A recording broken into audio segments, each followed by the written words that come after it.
वहाळ ग्रामपंचायतीचे माजी उपसरपंच अमर म्हात्रे यांनी भाजप नेते निलेश खारकर यांच्या आरोपांचा तीव्र शब्दात समाचार घेतलाय. पत्नी सुनंदा अमर म्हात्रे यांचा उमेदवारी अर्ज दाखल केल्याने पक्ष शिस्तभंगाचा ठपका ठेवत अमर म्हात्रे यांचे भाजपामधून 6 वर्षांसाठी निलंबन करण्यात आलं. यावर प्रतिक्रिया देताना अमर म्हात्रे म्हणाले, आम्ही जीव मुठीत ठेवून नव्हे तर समोर येऊन भाजपासाठी प्रामाणिकपणे काम केलंय. मात्र निलेश खारकर यांनी केवळ आमच्यावरच नाही तर स्वतःच्या कुटुंबावरही अन्याय केलाय. भारतीय जनता पार्टीने माझ्यावर अन्याय केला हा मी अजूनपर्यंत मला नाही वाटत का माझ्या आठवणीत नाही का मी स्टेटमेंट कुठे दिली. मी विरोध केला उमेदवाराला. भारतीय जनता पार्टीने अन्याय केल्याचा मी उल्लेख केलेला मला आठवणीत नाही. झाला असेल कुठे माहीत नाही, पण माझा विरोध हा त्या उमेदवाराला आहे.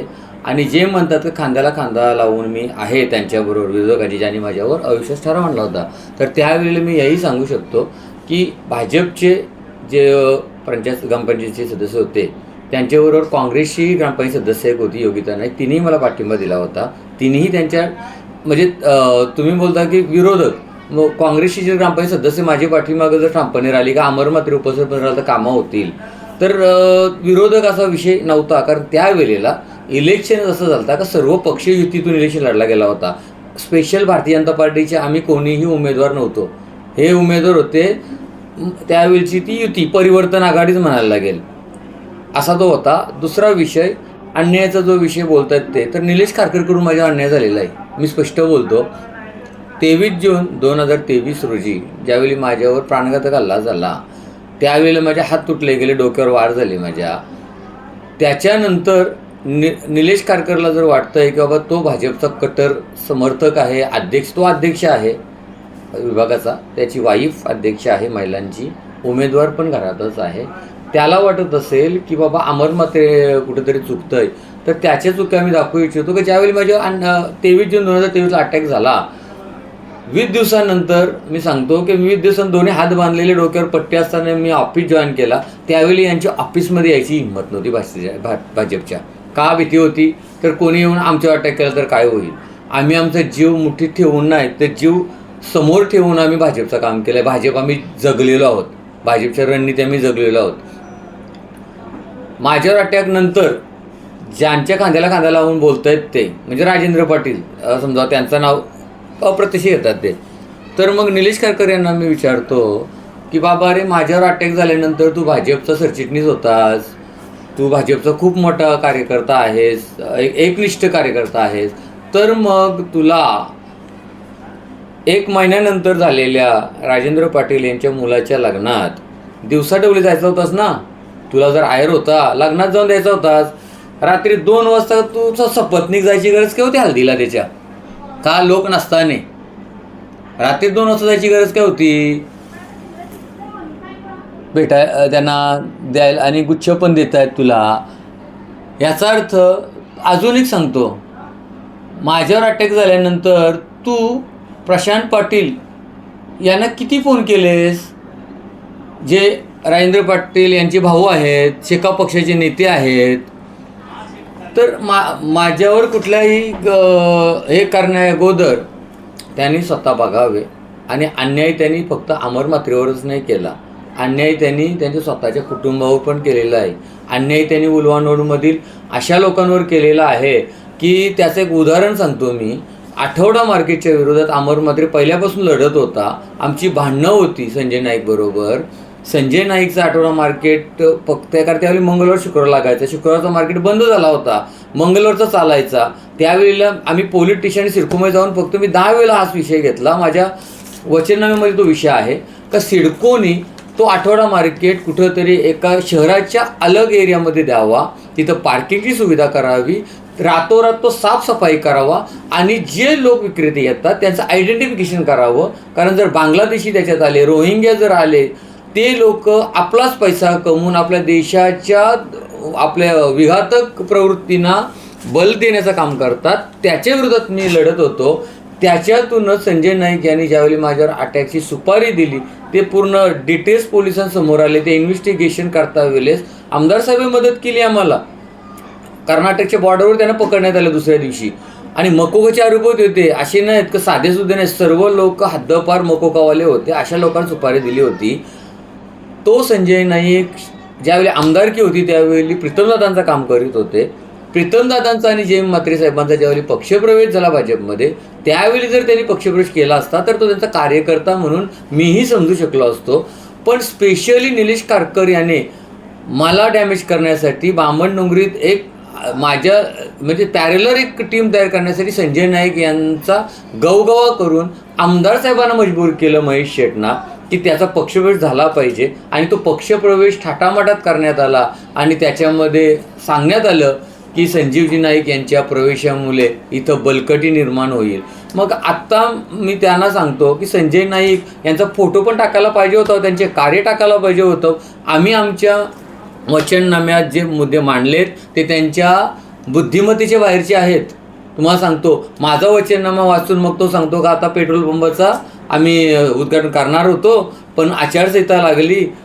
अरे बाबा, आचारसंहिताच्या 5 दिवस अगोदर तिथे पत्रा मारून घेण्यात आली कॉन्ट्रॅक्टरकडून. त्यावेळी आम्ही उभे राहिलो. त्याने सांगितलं तो काम चालू करा. त्यांनी सांगितलं एमडींकडे एक सही बाकी राहिली, ती सही झाली का मी चालू करतो. 10 गुंठ्यामध्ये पेट्रोल पंप आहे, 7 गुंठ्यामध्ये CNG पंप आहे. सेक्टर 22मध्ये इंडियन ऑइलचा एक फक्त बॅनर लागलेला आहे. आम्ही सिडकोला या तुमच्या चॅनलच्या वतीनं आवाहन करतो की तुम्ही जे आम्ही मुद्दे मांडलेत त्याच्यामध्ये आठवडा मार्केट विस्थापित करून, नियोजित विस्थापित करून शहरवासी यांचा ट्रॅफिकचा आणि कचऱ्याचा प्रश्न मिटवावा, पंप हाऊस बसून पाण्याचा प्रश्न मिटवावा.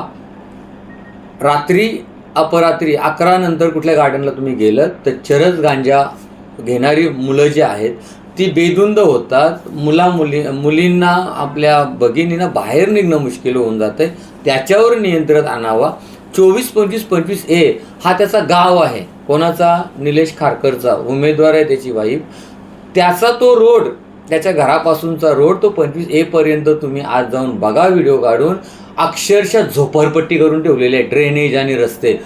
इथं तिथं फोटो काढण्यापेक्षा स्वतःच्या गावाचा रस्ता सुधरव. मी उपसरपंच असताना सिडकोमधून 7.5 कोटीचा निधी आणून तो काम चालू करून स्वतः उभा राहून शेजारची भांडणं असतील तर त्यांना सांगायचो आम्हाला शिव्या द्या. माझ्याबरोबर त्यावेळी काँग्रेसचे सदस्य योगिता नाईक यांचे हजबंड, गीता ठाकूर ग्रामपंचायत सदस्य भाजपचे त्यांचे हजबंड, आम्ही लोकांनी उभं राहून लोकांची शिव्या ऐकून, आणि मी स्पेशली जायचो तर नाही कोण ऐकलं तर बाबा दोघे मला शिव्या द्यांत मारा, तुम्हाला काम करायचं आहे. पाण्याच्या टाकीचा जो प्रश्न आला त्यावेळी तिथं गडकरी फॅमिलीच्या आधिपत्याखाली जमीन आम्ही कन्व्हिन्स करून तो टाकी बनवून घेतली आणि आज 70 ते 80% गावातील लोकांचा पाण्याचा प्रश्न मिटवला. शहरामध्ये काम करत असताना साहेब आम्ही तुम्हाला सांगू इच्छितो का कोणाचाही विषय असेल आणि कुठल्या जाती धर्माचा आम्ही बघितला नाही, त्याचं मत आहे की ते बघितला नाही. आम्ही रात्रंदिवस आज काम करतो 11-12 वर्षे. म्हणून पूर्ण सोसायटी मी सांगतो आज त्यांच्याबरोबर जे लोक आलेत त्यांनी देवावर शपथ घ्यावी आणि सांगावं बाबा कितीला विकले गेलेत ते, आणि आमच्याबरोबर आहेत त्यांची स्टेटमेंट घ्या. चहा पाणी जेवणाचा लागला चूक होईल तो स्वतःचे पदरनी पैसे टाकून. मी सांगतो मला तर ते बोलत पण नाही. ते सांगतात अमर शेठ आम्हाला माहिती आहे तुमची परिस्थिती काय आहे ती, आम्ही चहा पाणी देतो, नाश्ता देतो, जेवण देतो, जे करून काम करतात दिवसभर त्यांना, तुम्ही याच्याकडे बघायचं नाही. आणि जर इथं जर 24-25 हजार मतं आहेत साहेब, 12 ते 13 हजार मतदान व्हायची शक्यता वाटते मला. 50,000 म्हणजे 50% आसपास. त्यातून आम्ही कमीत कमी साहेब त्यांच्यापेक्षा 2 ते 3 हजार मतांनी पुढं राहू हा विश्वास मला सोसायटीच्या लोकांनी दिलेला आहे. आणि प्रत्येक गावातून तुम्ही सर्वे करा, तुमच्याकडे सर्व डाटा येतो. प्रत्येक गावातून त्याला मी लीड देतो. स्वतःच्या गावातून त्याला लीड नाही दिली तर आज इथे सांगतो मी का राजकारणात पुन्हा उतरताना 10 वेळा विचार करीन मी. का? कारण त्यांनी केलेली कामं त्याच्या गावासाठी, कधी आंदोलनाचा विषय घेतात, तो एअरपोर्टचा फोटो टाकतात. एअरपोर्टची एक केस निलेश खारकरने दाखवायची त्याच्या अंगावर असलेली, नाहीतर अमर मते दाखवतो त्याच्यावर केसी किती आहेत त्या. प्रत्येक वेळेला पॉलिटिशियनला जाऊन पॉलिसी करायची का साहेब नाही हे ते करून नोटीससुद्धा घ्यायची यांनी कधी हिंमत नाही केली. आणि आम्ही खुले दिने दिबा पाटील साहेबांसाठी नोटीसही घेतल्या आणि केसेसही घेतलेल्या प्रत्येक वेळेला, आणि पूर्ण परिवार सगळं आम्ही उतरलेला आहोत. रायगड जिल्हा परिषद आणि पंचायत समिती सार्वत्रिक निवडणूक 2026 याच्यामध्ये महाविकास आघाडी पुरस्कृत परिवर्तन आघाडी, या परिवर्तन आघाडीचे अधिकृत उमेदवार सौ सुनंदा अमर म्हात्रे माझी पत्नी, यांची निशाणी कप बशी, त्याचबरोबर वाल पंचायत समितीचे उमेदवार रुपयेची मोहिते साहेब यांची निशाणी बॅट, क्रिकेटची बॅट, त्याचबरोबर गव्हाण पंचायत समितीच्या उमेदवार सविता कोली मॅडम यांची निशाणी बॅट या चिन्हासमोरील बटन दाबून भरघोस मतांनी आम्हाला विजयी करा आणि उल्वेनोड आणि उल्वे परिसरातील सर्व गावं येतात त्यांची सेवा करण्याचा एक संधी द्या, एवढंच आवाहन करतो आणि थांबतो. जय हिंद, जय महाराष्ट्र, जय दिवा. वादळवारा लाईव्हसाठी न्यूज ब्युरो पनवेल. नवी मुंबई व रायगड जिल्ह्यातील ताज्या बातम्या आणि घडामोडींसाठी सबस्क्राईब करा वादळवारा लाईव्ह चॅनल आणि दाबा बेल आयकन.